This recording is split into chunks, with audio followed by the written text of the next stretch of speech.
예전에 젊은이들 사이에서 유행하던 유머 중에 이런 퀴즈가 있습니다. 아마 들어보신 분들도 계실 것 같습니다. 한 버스가 어떤 길을 가다가 큰 교통사고를 내서 그 안에 타고 있는 많은 승객들이 죽었습니다. 그들 중 가장 억울하게 죽은 사람이 누구일까요? 먼저 가장 억울하게 죽은 사람은 96번 버스를 타려다가 69번 버스를 96번으로 착각하고 탄 사람입니다. 두 번째로 억울한 사람은 결혼식을 하루 앞둔 젊은 총각입니다. 세 번째 사람은 버스가 출발할 때 놓칠까 봐 급하게 달려와서 간신히 버스를 탔던 사람입니다.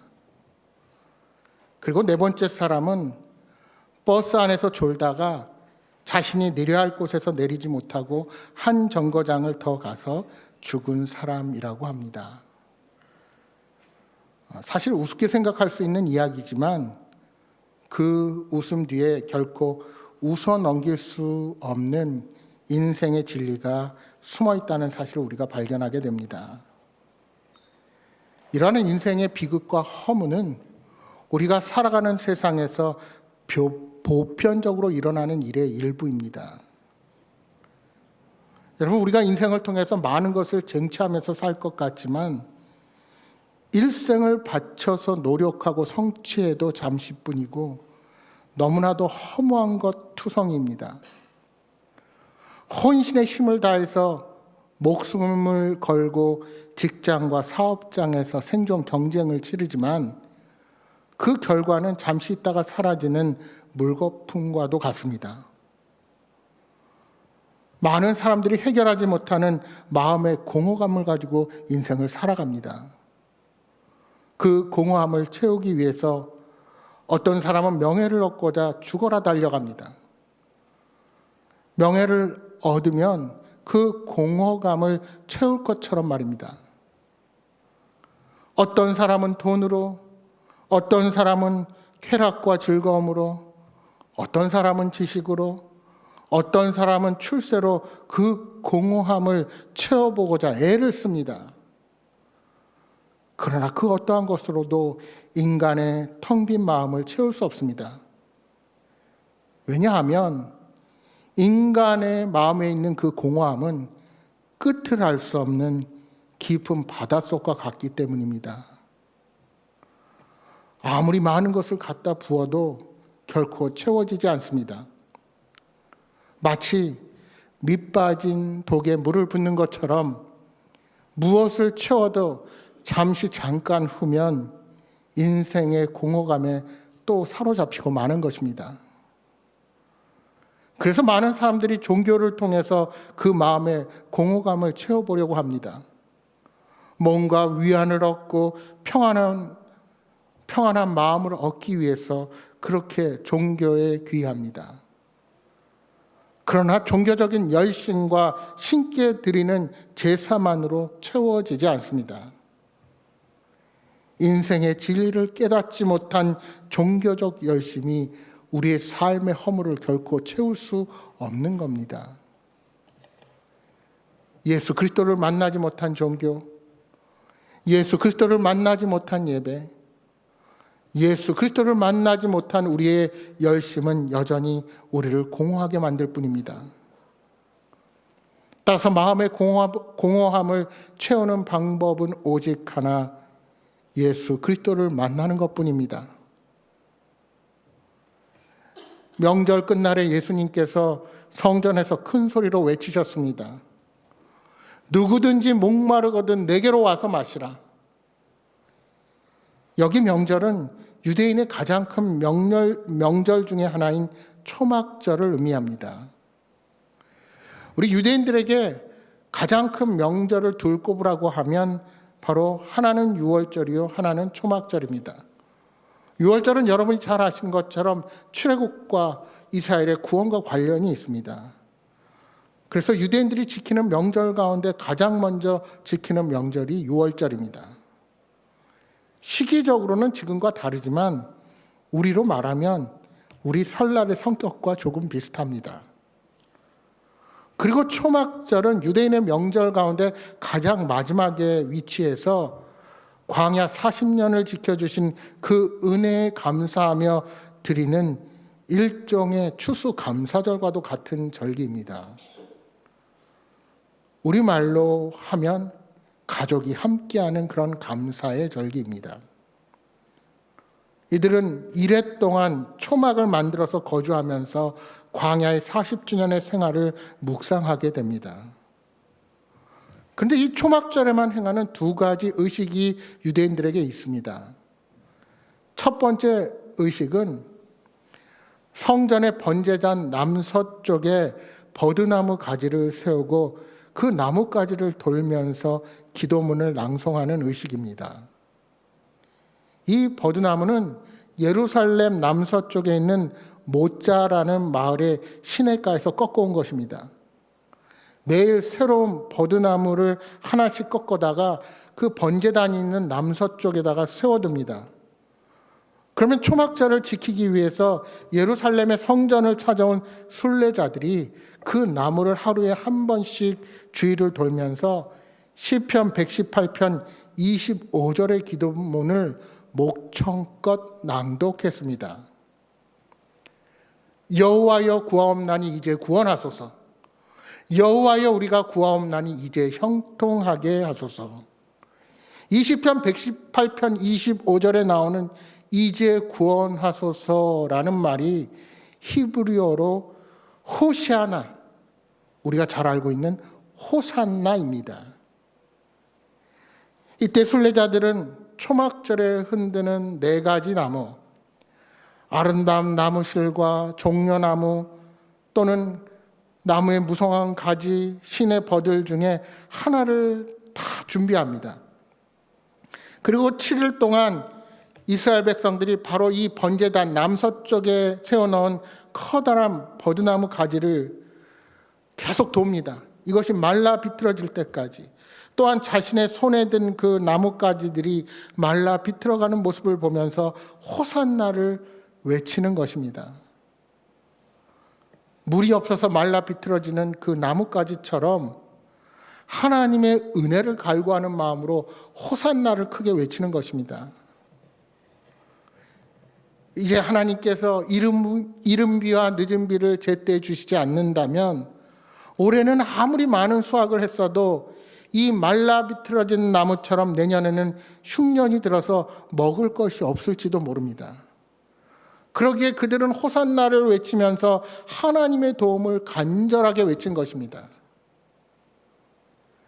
또한 두 번째로 그들이 하는 의식 중에는 관제 의식이 있습니다. 여러분, 관제라는 것은 본래 제물에 붓는 포도주나 또는 기름, 피를 의미합니다. 그런데 예루살렘 성전은 구획이 여러 개로 나뉘어져 있습니다.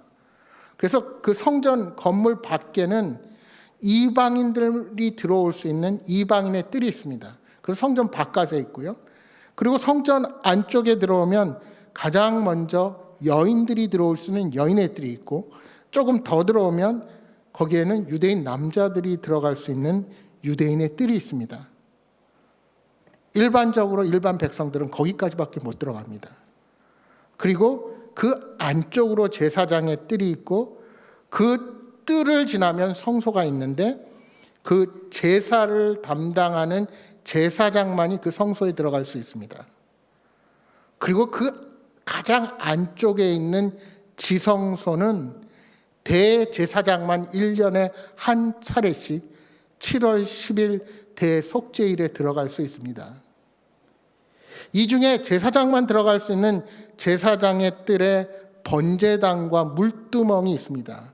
그래서 거기서 번제를 드리고 물두멍에서 정결 예식을 취하는데, 평소에 이 들어갈 수 없는, 제사장밖에 들어갈 수 없는 이 뜰에 초막절 일주일 동안만 예외로 개방되어서 순례자들이 들어갈 수 있습니다. 그 자리 남서쪽에 바로 이 버드나무를 세워놓고 제사장을 따라서 그 뜰에서 바퀴를 돌면서 호산나를 외치는 것입니다. 그리고 이때 이 관제를 위해서 이 순례자들과 함께 실로암 연못에 가서 물을 길러옵니다. 대제사장이 실로암 연못에서 기른 물을 이제 황금 주전자에 담아서 가지고 앞서서 가면 순례자들은 대제사장을 따라서 수문을 통해 제사장들로 들어가게 되는 것입니다. 그러면 그 수문을 통해 들어갈 때 기다리던 제사장들이 은나팔을 불면서 이사야서 12장 2절과 3절의 말씀으로 지은 찬양을 부릅니다. 보라, 하나님은 나의 구원이시라. 내가 신뢰하고 두려움이 없으리니 주 여호와는 나의 힘이시며 나의 노래시며 나의 구원이심이라. 그러므로 너희가 기쁨으로 구원의 우물들에서 물을 기르리로다. 요즘은 잘 안 부르는데 예전에 이 구절과 관련된 우리 복음성가가 있었습니다. 보라, 하나님은 나의 구원이시라. 내가 의뢰하고 두려움이 없으리니. 혹시 여러분 들어보셨는지 모르겠습니다. 바로 이렇게 찬양을 부를 때 평소에는 제물에 포도주로 또는 기름으로 관제를 붓지만 실로암 연못에서 떠온 이 물을, 이 생수와 포도주를 함께 섞어서 그 제물에 드립니다. 이렇게 물을 떠서 드리는 이유는 이제 초막절을 지나면 본격적으로 내리게 되는 이 비, 이 이른 비와 늦은 비가 이스라엘 땅에, 이 유대 땅에 풍족하게 적시어서 다음 해에도 풍성한 수확을 얻게 해달라는 그런 간구의 의미가 있었습니다. 그리고 이 초막절의 하이라이트는 마지막 날입니다. 유대인들은 이 초막절 마지막 날을 호산나 라바, 말하자면 큰 구원의 날이라고 지칭했습니다. 초막절 기간 동안 순례자들이 이 4가지 나뭇가지 중에 하나를 들고 매일 한 번씩 이 번제단 옆에 있는 버드나무 주위를 돌았습니다. 그런데 마지막 7째 날에는 대제사장을 따라서 버드나무와 그 번제단 주위를 7바퀴를 돕니다. 마치 우리 여리고성을 도는 것처럼 마지막 날 7바퀴를 돕니다. 호산나를 부르면서 도는 것입니다. 그리고 7바퀴를 돈 후에는 은나팔을 불며 찬양하는 제사장들의 소리를 들으면서 손에 가지고 있던 나뭇가지, 이제 일주일이 됐으니까 완전히 말라 비틀어졌죠. 그 가지를 바닥에 내치면서 가지를 부서뜨립니다. 초막절이 시작할 때 싱싱했던 나무 가지들이 7일을 지내면서 바싹 말라서 으깨기가 좋은 나뭇가지가 됩니다. 이렇게 자신의 손에 들고 있던 나뭇가지를 으깨어서 부숨으로써 자신들의 죄가 다 으깨어진다고 생각을 한 것입니다. 여러분, 지금도 초막절날 예루살렘의 통곡의 벽 앞에는 수많은 유대인들이 버드나무 가지를 바닥에 치는 소리와 으깨고 남은 버드나무 가지로 완전히 아수라장이 됩니다. 여러분, 제가 왜 뜬금없이 이런 얘기를 할까요? 바로 이런 상황에서 우리 예수님께서 크게 외치셨습니다. 예수님께서 큰 소리로 외친 이유가 여기 있습니다. 그들의 그 나뭇가지를 치는 소리와 은총을 바라는 소리로 소리가 들리지 않습니다. 하나님께서 비를 내려주시지 않으면 농사를 지을 수 없는 기후 환경에 있는 그들은 비를 내려달라고 간절하게 부르짖는 것입니다. 그런 사람들에게 우리 예수님은 하나님의 은총이 바로 여기 있노라고 외치시는 것입니다. 내가 바로 너희들에게 영원한 생수를 주겠다 하고 외치시는 것입니다. 그들은 그들 가까이에 생수의 강을 흘러 넘치게 하실 분이 계신데도 그분이 누구신지 보지 못하고 깨닫지 못했습니다. 한 해 농사에 필요한 비가 아닌 영원히 살아갈 생수를 허락해 주시는 분이 그들 곁에 와 있는데 그들의 영적인 눈이 어두워서 그것을 알아보지 못한 것입니다. 그런 그들에게 주님께서 외치십니다. 나를 믿는 자는 성경의 이름과 같이 그 배에서 생수의 강이 넘쳐나리라. 여러분, 예레미야서 2장 13절 말씀해 보시면 예레미야 선지자가 이스라엘 백성들에게 하나님의 말씀을 전합니다. 내 백성이 두 가지 악을 행하였나니 곧 그들이 생수의 근원이 되는 나를 버린 것과 스스로 웅덩이를 판 것인데 그것은 그 물을 가두지 못할 터진 웅덩이들이니라. 예레미야 시대 이스라엘 백성들은 하나님께서 생수의 근원이시라는 사실을 망각해 버렸습니다. 여러분, 이스라엘 땅에서 물은 생명수입니다. 우리와 같이 물이 풍부한 나라가 아니기에 비가 내리지 않으면 농사를 지을 물을 고사하고 당장 먹을 물조차도 쉽게 구할 수가 없는 땅이었습니다. 그래서 그들이 물을 구할 수 있는 방법은 크게 네 가지였습니다. 강과 샘물과 이슬과 비입니다. 이 네 가지 가운데 예레미야는 샘물과 비를 언급하고 있는 것입니다. 여러분, 샘물은 사람이 노력하지 않아도 늘 물을 얻을 수 있습니다. 그래서 샘물은 늘 언제나 하나님으로부터 주어지는 놀라운 복을 상징하는 말이었습니다. 그런데 이스라엘 백성들은 스스로 생수를 끊임없이 공급해주는 샘물과 같은 하나님을 버렸습니다. 또한 터진 웅덩이를 팠다고 말씀합니다. 그러니까 터진 웅덩이는 그들의 우상 숭배를 빗대어 말씀하신 것입니다. 여러분, 이스라엘은 10월 말부터 3월 초까지 우기에만 비가 옵니다. 10월 말에 이른 비가 시작돼서 2월 말 또는 3월 초에 늦은 비까지 그 우기에만 비가 내립니다. 그러니까 건기인 한 7, 8개월 동안은 하늘에서 아무런 비가 오지 않습니다. 새벽에 오는 이슬이 답니다.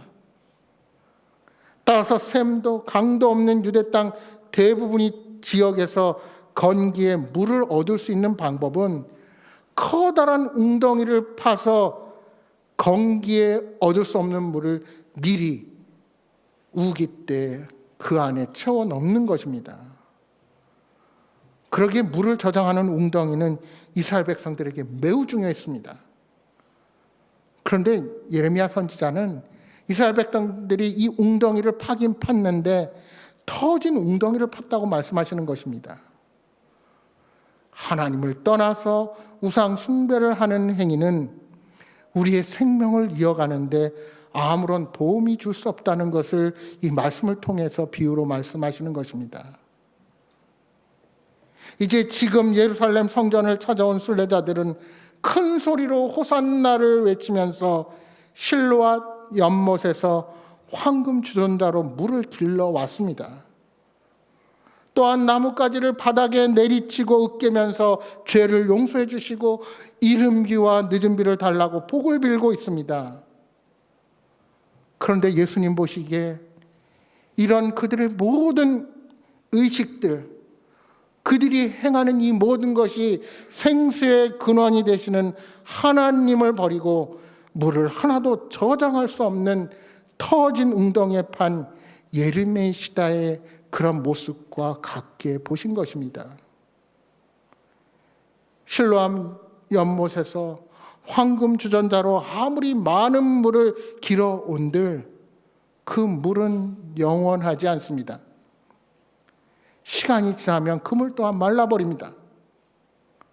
그런데 예수님께로부터 주어질 영원한 생수를 공급받으면 우리의 그 목마름을 해결할 수가 있게 되는 것입니다.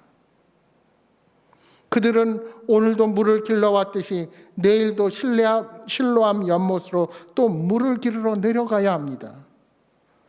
그러나 매일매일 그 물을 길러와도 여전히 그들의 가란 심령을 완전히 채울 수가 없는 것입니다. 예수님은 그런 그들에게 샘물을 주겠다고 말씀하시는 것이 아니라 생수의 강이 흐르게 하시겠다고 약속해 주시는 것입니다. 여러분, 강은 샘물보다 훨씬 크지요. 더 엄청난 것으로, 그것도 그냥 주시는 것이 아니라 흐르게 하시겠다는 것입니다. 그럼 예수님께서 말씀하신 생수의 강이 무엇입니까? 본문 39절 상반절에 이렇게 해석해 줍니다. 이는 그를 믿는 자들이 받을 성령을 가리켜 말씀하신 것이라. 예수 그리스도를 믿어 성령님을 받으면 그 배에서 생수의 강이 흘러난다는 것입니다.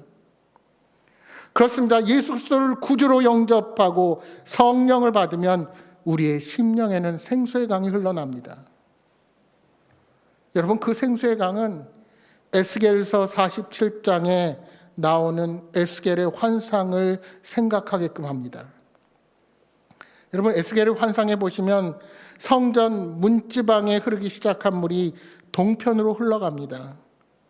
여러분, 예루살렘 동편은 유대 광야이고 그 유대 광야를 넘어서면 사해에 이르게 되지요. 성전 문지방에서 흘러나온 물이 그곳으로 흘러갑니다. 처음에는 문지방에 흐르는 작은 물이었는데 조금 지나니까 그 물이 내 발목까지 차올랐습니다. 조금 더 가보았더니 물이 무릎까지 차오릅니다. 조금 더 가니 이제 물이 허리까지 차오릅니다. 그리고 마침내는 헤엄쳐도 쉽게 건널 수 없을 만큼의 큰 강물을 이루었습니다. 그 강물이 닿는 곳마다 생명의 역사가 일어납니다. 죽었던 땅이 회복되고 메말라 죽어가던 나무들이 되살아나서 사시사철 많은 열매를 맺습니다. 죽음의 바다 사해가 생명을 얻어 고기들이 살아 움직입니다. 물론 이것은 에스겔이 본 환상입니다. 그런데 어쩌면 우리 예수님께서는 지금 이 환상이 곧 이루어질 것이라고 말씀하고 계신지도 모릅니다. 성령이 임하시면 그 성령을 통해 우리의 심령에 성전 문지방에 흘러나온 물과 같은 작은 생명수가 흐르기 시작합니다. 그 물이 흐르고 흘러서 죽음의 땅, 사막을 생명의 땅으로, 또 그 물이 죽음의 바다인 사해에 닿자 죽음의 바다가 살아나게 된다는 것입니다. 그렇습니다. 세상에 가란 심령을 채워줄 유일한 생명수 샘물은 예수 그리스도밖에 없습니다. 예수 그리스도를 믿음으로 성령을 받으면 우리 심령에 세상의 것이 아닌 하나님의 것으로 풍성함을 누리게 되는 것입니다. 텅 빈 마음으로 허전하게 인생을 살아가는 것이 아니라 예수 그리스도를 모신 마음에 성령이 임하셔서 우리 마음에 하늘의 은혜와 양식으로 흡족하게 채워주시는 것입니다. 이런 은혜를 누구에게 주십니까? 하나님께서 어떤 사람에게 생수의 강이 흐르게 하십니까? 목마른 사람입니다. 목마르기에 예수님을 찾는 사람입니다. 목이 말라 생명수 대신 예수님께 나오는 사람에게 성령을 주셔서 영원히 목마르지 않게 하십니다. 이사야서 44장 3절에 말씀합니다. 나는 목마른 자에게 물을 주며 마른 땅에 시내가 흐르게 하며 나의 영을 내 자손에게 나의 복을 내 후손에게 부어주리니. 목말라 간절히 하나님을 찾는 자에게 성령을 부어주시고 복을 내려주신다고 말씀하십니다. 메마른 심령에 하나님의 영이 임하는 것입니다. 여러분, 생명수가 없는 곳에서 아무리 물을 구하려 해도 물을 얻을 수가 없습니다. 세상은 우리의 메마른 목에 생수를 공급해 줄 수 없습니다. 세상은 생수가 없는 사막과도 같기 때문입니다. 오래전에 미국 서부의 사막 지역에 사는 인디언 지도자가 초청을 받아서 뉴욕시를 방문했습니다. 뉴욕시는 그를 극진히 대접했습니다. 좋은 숙소와 음식도 제공해주고 관광 명소도 구경시켜줬습니다. 방문을 거의 마칠 무렵에 안내원이 그에게 물어봤습니다. 뉴욕에서 가장 인상적인 것이 무엇이었나요? 그러자 그는 숙소의 수도꼭지를 틀면서 이렇게 말했습니다. 바로 이겁니다. 마시고 싶을 때 언제라도 물을 마실 수 있는 이 물이 있다는 겁니다. 으리으리한 빌딩이나 자동차도 사람들이 입고 있는 화려한 의상도 아니고 수돗물이 가장 인상적이었다는 겁니다. 사막지대에서 갈증과 싸우면서 사는 것이 얼마나 힘이 들었으면 그렇게 말했을까요? 여러분, 실질적으로 2차 세계대전 때 사막에서 물이 다 떨어진 영국 병사들이 신기루를 발견하고 강물인 줄로 달려가서 모래를 물로 착각하고 먹다가 단체로 죽은 일이 있었습니다. 여러분, 세상이 우리에게 주는 것은 이 신기루와 같습니다. 그 신기루에 속아서 물이 아닌 모래 수렁에 빠질 수가 있습니다. 우리에게 진정한 생수를 주시는 분은 오직 예수님뿐이십니다. 그 예수님이 우리의 목마름을 해결해 주십니다. 예수님께로 가면 예수님께서 우리 심령에 성령으로 충만케 채워주십니다. 여러분, 성령 충만한 사람은 돈은 좀 적게 있어도 기쁘게 만족하며 살아갈 수 있습니다. 성령 충만한 사람은 다른 사람처럼 세상 부귀 영화를 누리지 못해도 아무런 부족함 없이 콧노래를 부르며 만족할 수 있습니다. 성령 충만한 사람은 내게 자랑할 것이 없어도 어느 누구에게도 꿀리지 않는 당당함으로 예수님을 자랑할 수 있습니다. 성령 충만한 사람은 많이 배우지 못했어도 자신이 초라하다고 생각하지 않습니다. 오히려 그런 나를 사랑하시고 그런 나를 구원하신 하나님의 이름을 높이 외치며 살아갈 수 있습니다. 성령 충만한 사람은 건강이 좋지 않다고 또 나이가 많아 나는 쓸모없는 사람이라고 자괴하지 않습니다. 왜요? 그런 나를 사랑하신 하나님이 계심을 알기 때문입니다. 사랑하는 여러분, 설 명절을 앞두고 있습니다. 많은 분들이 가족과 즐거운 시간을 보내며 그동안의 삶을 나누는 기쁨의 시간을 가질 것입니다.